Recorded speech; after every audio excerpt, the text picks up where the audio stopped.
Leslie, and welcome to the Why Not Today podcast. I'm your host, and for over 31 years, I've built businesses and helped other people build businesses through relationships, referrals, networking, consistent action. Now I help other service-based entrepreneurs find more opportunities, attract clients, and grow their businesses with confidence. If you're ready for practical strategies, encouragement, and accountability to help you move forward, you are in the right place. So let's jump into today's episode. So, what I want to talk to you today about is it's a numbers game. It's a numbers game. It's a numbers game. It will always be a numbers game. So, if you're stuck, you're not growing, things aren't happening fast enough. And if you're listening to this real time, which is July of 2026, it's summertime. Things aren't happening as fast sometimes as we really want it during the summer. So, um, you probably don't have a business problem. You have a numbers problem, friends. The good news is numbers are something you can control. I've said for years and years and years, business is not magical, it is mathematical. So you need to, one, know your numbers, know how to play your numbers. And have you ever felt like business is slow, wondered why things aren't happening to people? Most people say, I need more clients. And yes, clients is what we need, but that they will not just appear and fall in our lap. They are not the activity. In business, you have to play the right numbers game. So first, you got to know clients are not the number you want to track. You do want to track your numbers, but that's the number you don't want to pay attention to first. You're looking at the number of clients, the revenue, the sales. That'll just frustrate you if you're not looking at the right numbers. So the right numbers I want you to think about: how many people are you meeting? How many new people are you talking to? How many conversations are you having? Whether it's physically talking to somebody, emails, text, is it social media? How many follow-ups are you doing? When you meet people, like go to a networking event and you meet all these people, you have a stack of cards. What are you doing with them? Are you just sitting on your desk? I know I have had seasons in my business where the stack of cards is there forever and I have not followed up. Are you making invitations to your business to let people hear more about what you're doing? Are you having sales conversations? Are you giving people, offering them your business? You can't just sit back and wait and think they know what you're doing, first of all, or that they are just going to knock on your door. It doesn't happen like that. And then how many referrals are you asking for? You talking to people that you know you're good clients and asking, who do they know? So you cannot control who says yes, but you can control your activity, and you just got to ask more people. And it's a numbers game. So you got to get out of your office, out from your desk. A good friend of mine, her husband came home from work one day, and she was sitting in her office working diligently. And he leaned down, looked under the desk, and said, "Guess what? There's no customers under your desk." And so, are you getting out of your office? I know COVID happened. It was really comfortable to work at home. I know for me, it is Thursday, and I have not been in my car since Sunday. But I have met with people out. I can walk to places. So I have been in front of people. So are you getting out of your office? Are you meeting people? Sometimes it's just casually, sometimes you need to be in front of people. You never know who's out and about. For me and my Mary Kay business, I would purposely go out during lunch into stores that had women there and talk to the clerk, talk to the salespeople, and meet more people. Are you networking? I've done lots of podcasts on meeting right people, but I did a workshop last month on where are my people. So you're networking in the right rooms and talking to the right people. Are you showing up online? There's a whole world of people online. Like Facebook is bigger than most countries. And so you can play the Facebook game, which I have been doing. And I'm purposely making new friends and adding, which I blew up my friends and I wrote 5,000, so I have to keep deleting friends, which that's a whole other conversation. And then are you taking those new friends and engaging, sending DMs, creating conversations? Are you having one-on-one conversations? If they're local to you, are you having coffee? Or are you jumping on a Zoom with someone? Let's really spend time getting to know people. And when you know people, they could be a client, but they could be a friend, they could be a referral source, or they could be a resource for your business. You got to meet people. And so, as I mentioned, some of the things that I've done is I have a workshop. Where are my people? I'm playing in Facebook more. And in Facebook, that's given me more podcast guests, referral partners, coaching clients. So you just never know where those people are. Um, and people are everywhere. And are you putting yourself out there to find them? And then the next thing, and I say this all the time, and you're probably sick of it, consistency wins the game. It's not going networking one week and going to 3, 4, 5 events, meeting tons of people, and then disappearing for 3. I have a really bad habit of recovering from this, that I would go to a big networking event and then go on vacation the next day. And that doesn't help. Like, are you building in the time to follow up? Are you posting every day for a week and then on social media and then quitting? Like, if you're going to want to play the social media game, it is a game. It's consistency. So if you're going to do it once a week, do it once a week. If you're going to do it once a day, do it once a day, once a month, whatever it is, but be consistent. My coach just challenged me to do a Facebook Live every day for a week in my group. And first day it took me 4 takes, second day it took 3, and today I did it 1 take. So I'm learning. And you got to figure out how to do it. And so, and going to an event, just one event and deciding it didn't work, it's probably not a good strategy. Sometimes you need to go again. You could be in a bad mood. It could be a bad day. The weather could be affecting it. While I'm recording this, it is going to be over 100. So I'm going to a networking event later, and people might bail because it's too flippin' hot. They bail because it's cold. They bail because it's raining. So sometimes you got to try it again. There's a networking group that I consistently go to, and I've been going for a couple of years. And somebody the other day I met with, she's like, "Oh, I saw you at this event a year ago, and I've been following you." So sometimes it takes time.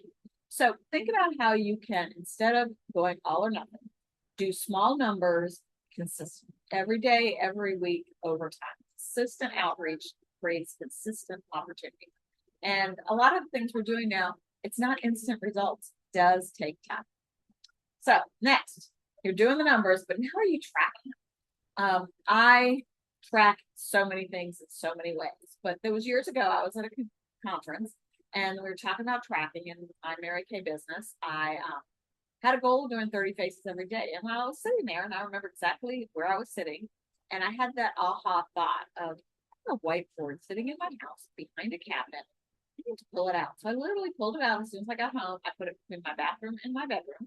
If you know anything about me, I'm a make it happen fast kind of girl.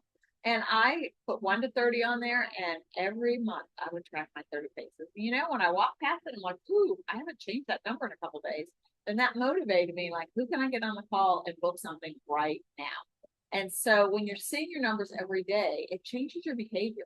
The mistake most of us make is we set our goal the month, the year, whatever, the quarter, and then you put it away, and then you don't know where you are. The worst thing you do is wait till the end of the month and see where your numbers are.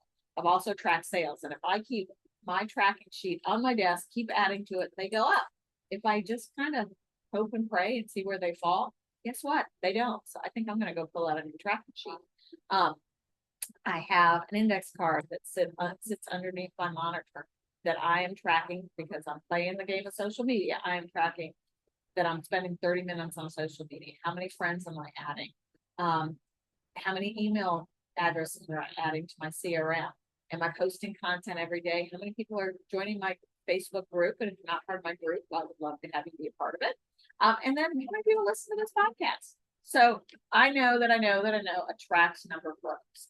So what can you track in your business? I've given you some examples, but can you track leads? Can you track new contacts? Can you track networking events? Like, I try not to go to more than 2 networking events a month and not try to, or a week, and not try to have more than 3 or 4 one-to-ones. You got to also not flip the pendulum too far the other way. So what are you tracking? Leads, sales conversations, content, all those things matter. And then once you start tracking, you got to know your numbers. This is where business becomes very mathematical. You know, I knew that if I booked 3 appointments, I would hold 1. People have lives, people cancel. If I talk to people about becoming a Mary Kay team member, I talk to 5 to get a team member. So if I needed 5 team members in a month, I need to talk to 25 people. So I would have a tracking sheet. There was a program that we did years ago, and you got to get the habit of tracking. Sometimes it takes a while. So ironically, it's called the Inner Circle program. We tracked 3 different things every week, And you had to, at that point, fax your tracking sheet into my mentor.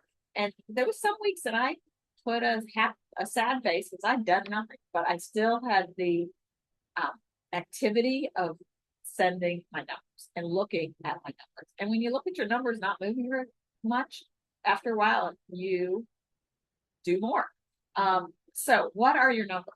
What are your conversion ratios? How many conversations does it take to get a client? If you talk to one, do you get a client instantly, or do you have to talk to five? You can't improve your numbers if you don't know what they are. And then stop tracking wrong things. Don't track how many hours you work. As entrepreneurs, you are not going to work 9 to 5. Sorry, it's probably never going to happen. And so don't track how many hours you're working. Don't how much can you learn. I just did a Facebook Live on learning is addictive or education is addictive and implementation is we're addicted to learning. We're allergic to implementation. So are you tracking how much time you're spending on your website? Your website looks great, but you don't even have a service to sell or a product to sell or customers to sell it to. One thing I have learned that don't procrastinate, I'm deadline driven. And so sometimes I put something out I want to do, and if somebody signs up, then I create it. I'm not going to create it ahead of time. Don't track degrees, certifications, social media scrolling. That can get you in trouble. The only numbers that really matter are the ones that create opportunities. So did you spend time in front of people today? My coach said that her coach taught her when she started that every day her only goal is to impact 3 people in a day. And so are you paying attention to whose lives are you impacting?